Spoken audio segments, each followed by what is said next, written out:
Let's talk about how the school year is going to lay out. If someone hasn't seen it yet, if someone's curious as to what District 47 is going to be doing. Sure.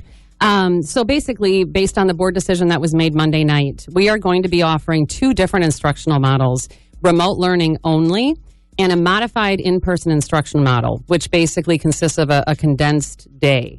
So we're going to be beginning school, the first day of school is August 24th, and then those 3 weeks, starting then, will be all remote learning.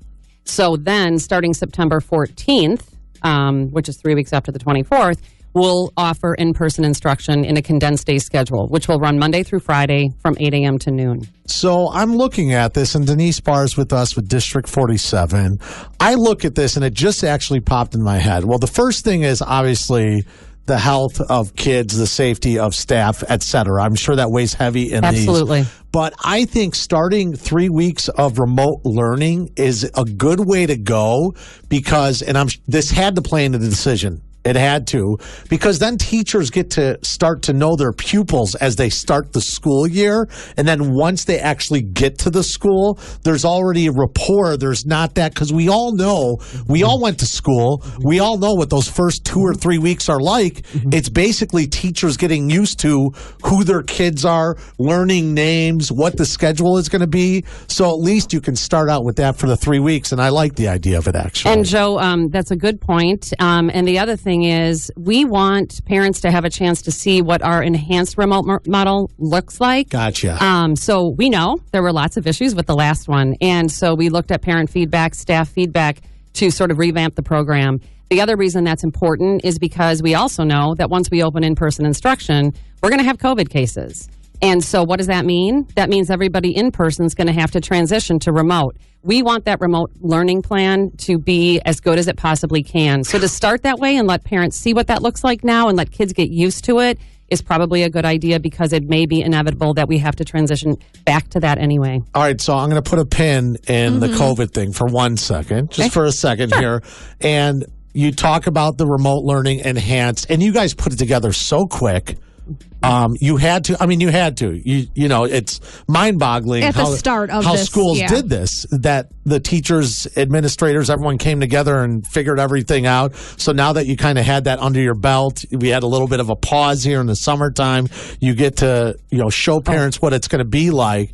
And now, what's interesting and piques my interest is the COVID case that happened. So what is the plan? Because I'm sure a lot of people wonder, okay, there's going to be a case of COVID-19 at the school. So what is the protocol going to be? If it's one case in one classroom, does the whole school shut down, go immediately to e-learning? Is it going to be on classroom to classroom basis? How are you guys going to do that?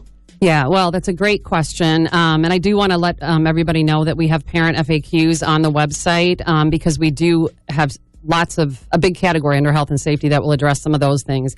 And I hate to say it, Joe, but it is going to depend a little bit on the case. Gotcha. We're going to work closely with the health department. Our nurses will be very involved in that, and with our families. And basically under the guidance of the health department, that'll determine,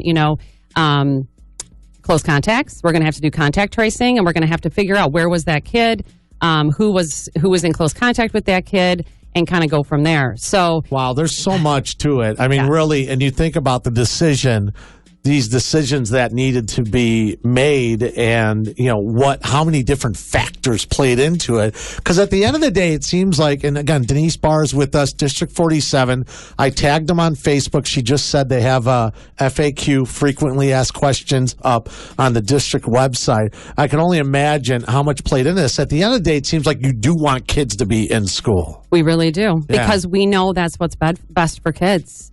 It's difficult to do everything that we need to do remotely, and we know that for the social emotional angle and even instruction, that is what's best for kids. And that's what our staff wants too. I mean, a lot of our staff, our administrators, even our board members, they're parents.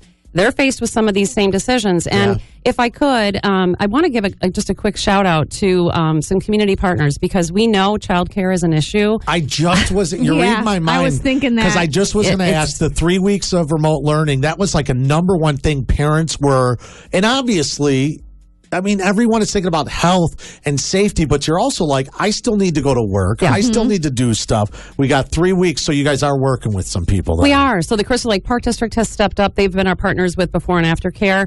So we're in discussions with them about what they can provide, because also not just the remote learning 3 weeks, but also the in-person condensed day school leaves the afternoon open. So parents are going to need that childcare. Also, the Sage YMCA is coming up with some offerings. So they recognize the need here, and we hope to be able to have more information out to our parents about childcare soon. So after, and you can check the district website, and I tagged them. This is Denise Barr from District 47. So parents, the surveys that parents were taking and taking part in, I'd imagine that you guys were trying to sift through that information. I think you actually put the results up of those surveys on the website so parents could see, okay, am I thinking like other people are thinking, or how's this going? And then you guys had to factor everything into it. And we just kept talking about how this must have been, and this is just one district, 47. Right. This is duplicated. For every school district, like the amount of stress and logistics involved with all of this, how much it has to be. You're absolutely right, Joe. And the other thing I'd like to emphasize is that no school district is making decisions in isolation. As far as I know, every school district has been conducting surveys with staff, with parents. You're factoring that in. You're trying to match up the feedback there to what health and safety guidelines you're operating under, and just the unique needs of your community. And so we've had committees that are troubleshooting basically that Restore Illinois plan, making sure we hit all the buckets. We think about all the things we need to think about. And then, like you said, factoring in the survey results. So, yeah, it's been a collaborative process. And then in addition, our superintendent, is trying to keep a handle on what's happening from a broader perspective. So she meets weekly with other superintendents. She meets weekly with the health department. There's other, you talk to everybody and see, okay, what have you learned? Because, hey, this is the first time that we're going through a process like this. The other couple things that crossed my mind. The first one is your custodial staff has probably been cleaning like crazy the entire school season or summer season to get ready. Have you guys put new stuff into place for cleaning the school? I know that it was already tedious. Obviously, you have to stay on top of stuff. But now with COVID, you guys probably are ramping that up even too. We are. I mean, so we do our normal construction projects over the summer. But we have to retrofit our classrooms. We have to now. So if I could just do a quick plug here, PSA, for the fact that we need to hear from our parents once again as to their preferred learning model. Because once we know how many kids are coming back to school, we can determine how many kids will be in a classroom. So in order to adhere to that 6 foot of social distancing, that feedback is absolutely critical.